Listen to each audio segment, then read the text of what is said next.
the golden circle.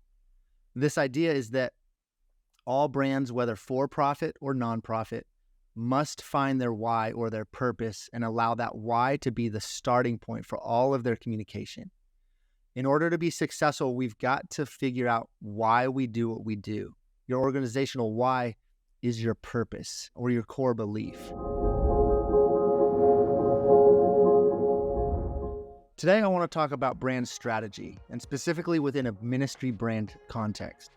For those of you who might be new to marketing terms, strategy is a term used for a wide variety of circumstances. A strategy is a word that's slapped on to seemingly everything that we do. There are campaign strategies, audience segmentation strategies, general marketing strategies, and social media strategies. You can literally develop a strategy for anything within your ministry brand. The type of strategy I'm referring to today is centered around your core beliefs and guiding principles. How can we strategically develop a brand with purposeful direction, mission, and goals? Traditionally known as your vision, mission, and core values, or your corporate manifesto, with the goal of creating simplicity and clarity, we're going to take a slightly different approach to the strategy that we discussed today. Now, what we'll share today is absolutely similar to a traditional manifesto, but the difference is that we use story structure to ensure it's engaging, and above all else, we seek simplicity and clarity in our communication. We generally find that traditional corporate manifestos are long-winded, confusing, and filled with business lingo, insider language, and ministry strategy language that's difficult to understand. Our goal with this process that we walk our clients through is to help them develop a core ministry strategy that is clear and easy to understand, one that gives clear direction for where your organization is headed. But the goal is to develop brands that are clearly headed in a direction, brands that invite an audience along a journey to shared values, goals, and outcomes. We want to build brands that believe in something, right? And we use stories to carry those brand beliefs to their audiences.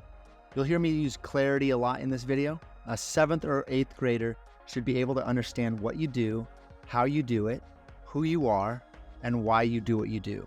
And in today's world, they need to be able to grasp those things quickly. Recently, a writer named Shane Snow did some research and found some interesting results. He wanted to see what reading level that he was writing at, his content at, and so he put one of his articles through a reading level calculator. The result showed that he wrote at an 8th grade level, and that discouraged him. And so he set out to find out what reading level some of the most successful authors wrote at, and his findings surprised him.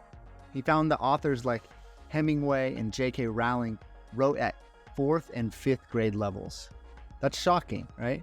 But when you think about it, doesn't that make so much more sense?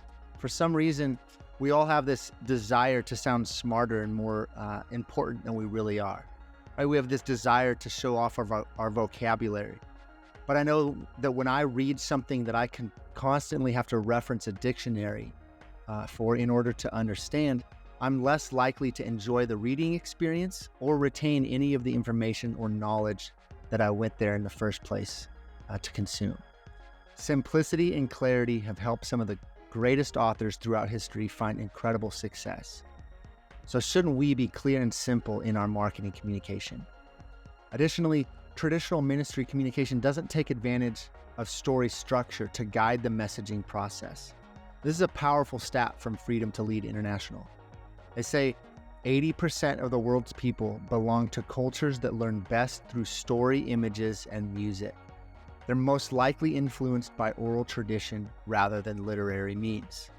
Yet more than 90% of Christian workers use literacy-based communication when they try to reach orality or oral tradition communication cultures. We know that story connects with people.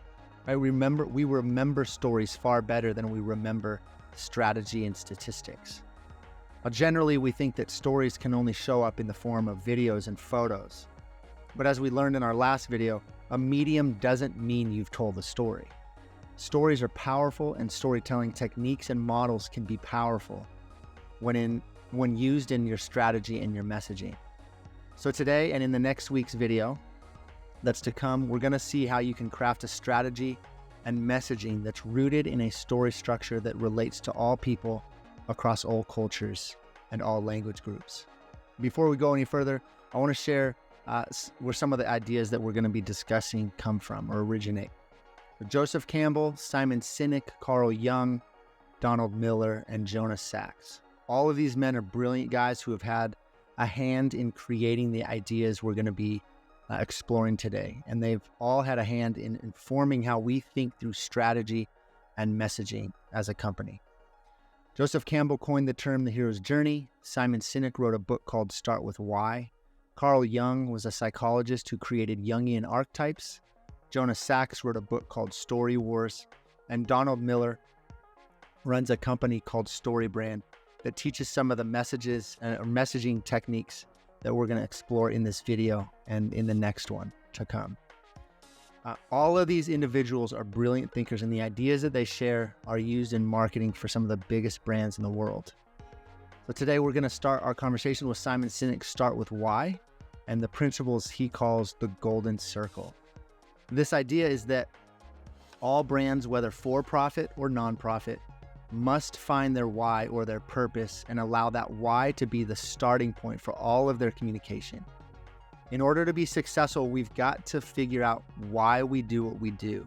Your organization or organizational why is your purpose or your core belief. And Simon Sinek argues that most companies that exist, they start with what they do. And sometimes they start with how they do what they do. But rarely do companies and organizations, and especially ministries and churches, start with their purpose or their core beliefs first in their communication. Rarely do organizations start with why. And Simon Sinek's argument is that when we start with what or how we do what we do, we're speaking to our audience's neocortex, which is part of the brain that controls our spatial reasoning, our logic, our language, and our logic. Right? But when we start with why, when we communicate our core beliefs first in our brand communication and allow our beliefs as an organization to drive and inform our communication, we are speaking to the limbic brain, which is the part of the brain that controls our feelings. It's the part of the brain that controls motivation and inspiration, learning and emotion. And Sinek argues that as humans, we are wired to make decisions based on gut reaction and emotion. We've all experienced this with a compulsive purchase and the buyer's remorse that follows soon after, right? The problem with most marketing, especially within the ministry space, is that it communicates how and what you do first. But it communicates statistical data, ministry models, strategies, and benefits as the first communication touch point. Our nonprofit communication might start with how we do what we do, or it might focus on the intricate strategies that we use to change people's lives. But if I'm a donor and my emotions have not been engaged, then I'm not going to care as much about how you do what you do or what you do.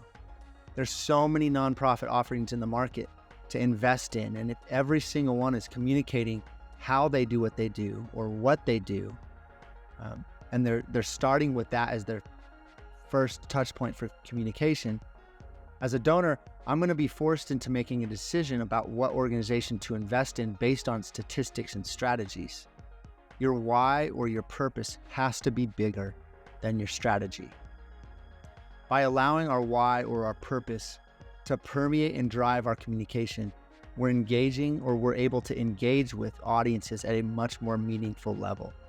Later on, through your stories, you'll be able to communicate your beliefs as a brand in the stories that you tell.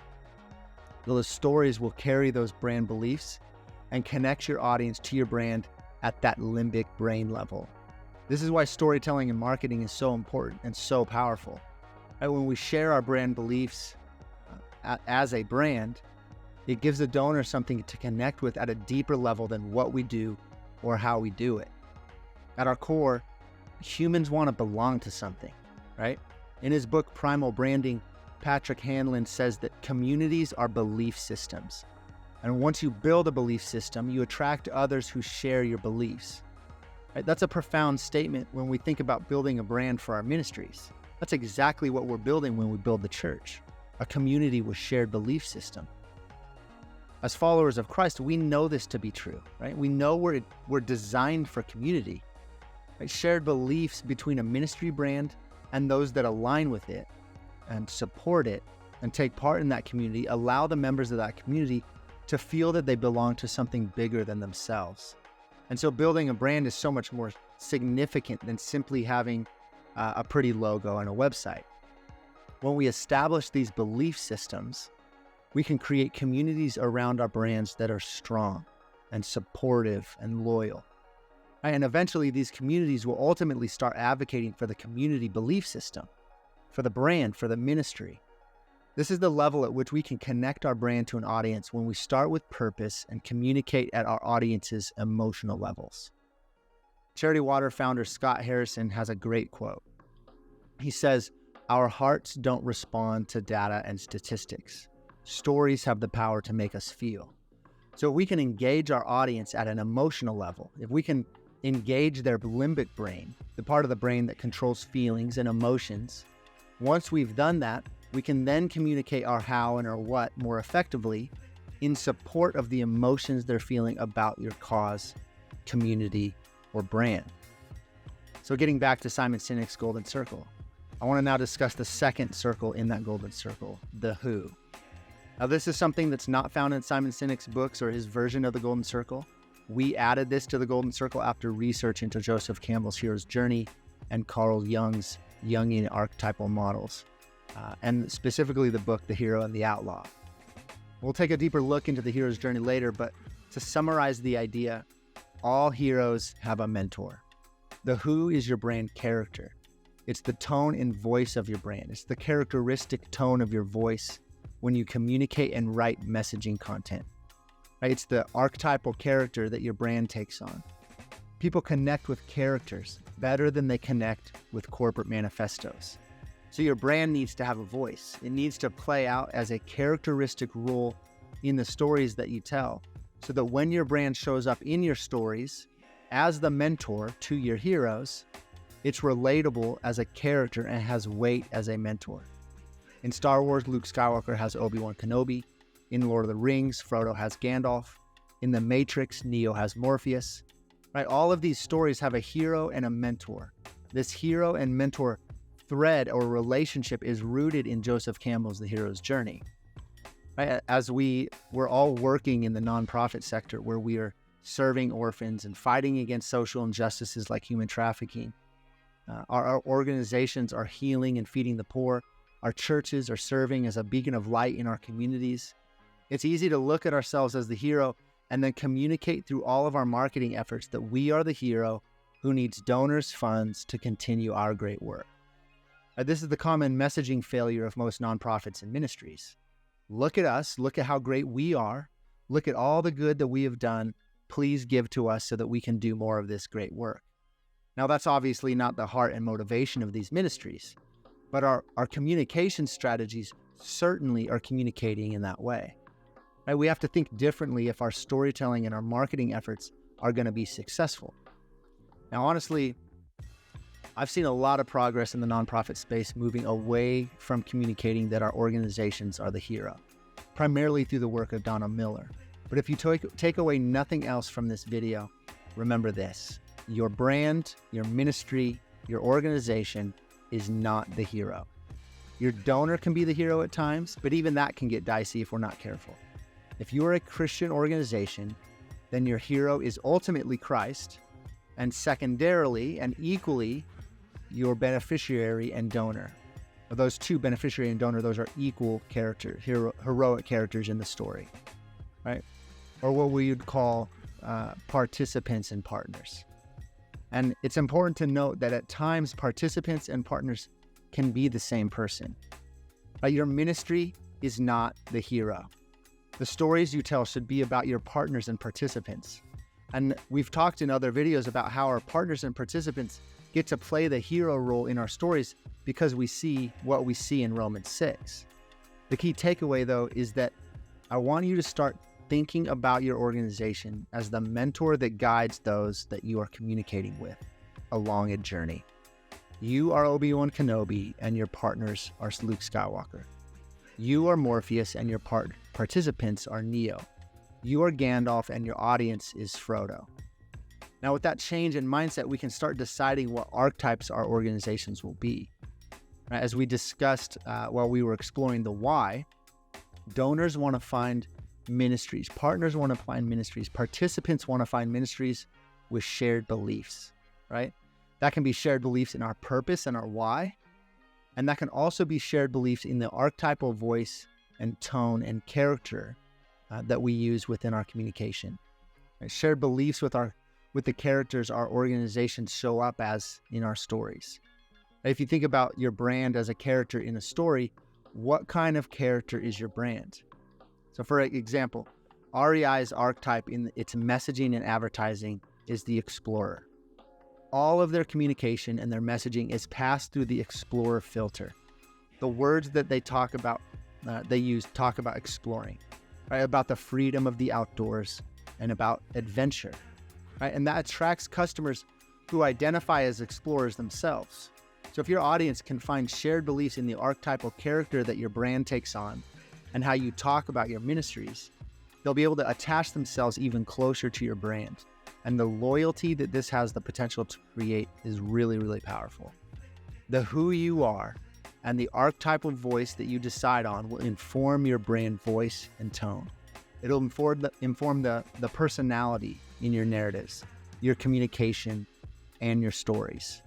Remember, if your ministry brand is a character in your stories and communication strategies, there is power in that because humans connect to characters and personalities much better than they connect to companies and organizations. Right, let me say that again. People are always going to connect with characters and stories better than organizational value propositions, core values, and corporate manifestos. That's not to say that we get rid of corporate manifestos. I'm just saying that those things are not the things that people connect with emotionally or really even care about when they start making investment decisions or align themselves with a brand. Now moving on to the golden circle, now that we've established the who, you can finally communicate your how. And this is where you finally get to start talking about your strategies and your programs. Notice that we've come a long way and we're now only talking about how in the golden circle. Many of your organization's communication strategies start with how you do what you do. Or how many of you start with what you do as an organization in your communication? If that's the case, then you've missed incredible opportunity to communicate to your audience at a much more meaningful level. And again, please don't hear me say that communicating your how and your what aren't important, right? They are very important, but your how and your what should not come before your why, right? We're not going to spend too much time discussing how and what. Most of your organizations are already communicating those things well. The only thing that I'll say about your how is that it's your unique differentiator. And this is what sets you apart from other organizations, and particularly ones that are working in the same space and doing similar work. What makes your organization different and unique? And your what is simply what you do. Now, after all of this talk about differentiation and building a brand that donors can get behind because of shared beliefs, it might be easy to hear me say that I'm encouraging brand competitiveness, right? I prefer the rooting for rivals mentality to ministry. My goal in teaching what we've shared so far is to get you thinking about building a brand not for the sake of competitive advantage, right? Because it's incredibly important when we start thinking about developing a recognized brand, right? One with loyal followers and brand advocates. Remember, the primary goal in everything that we're talking about in this video is clear communication. We want our communication to be clear enough, again, that a 7th or 8th grader can understand, so that when your staff, your volunteers, and your audience go out into the world, they can easily share your ministry brand with their networks. And if the communication is difficult to understand, they aren't going to share your brand with the world. Start with why. Define clear core beliefs and show up as a character and allow your story to carry those brand beliefs to your audiences, and you'll start building stronger communities around your brand and around your work. Thanks for listening.